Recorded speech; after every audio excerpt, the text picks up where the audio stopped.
Ladies and gentlemen, I am the Fabulous 95, and today we are going to be taking a look at a kind of classic car. Since I haven't been here since forever ago, I think it was time to stroll down memory lane a little bit. So I'm going to be doing a review of the 2020 Blue Desert package of the Cruzin Lightning Mcqueen. So as you can, this is the first time he's been released in the Blue Desert package. You can see the Blue Desert behind him. The Cruzin Lightning Mcqueen with his white wall tires and his 1950s Corvette paint job.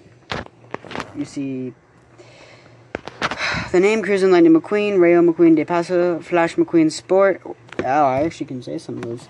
In the Rayo Spring series. Now, the ones I'm most excited about on the back is, if you don't know his name, I don't need to share it for a doc, but the one I'm most excited about, that Mater right there, because I never bought one, so I really should when I get the chance. So, I'm going to get this guy opened.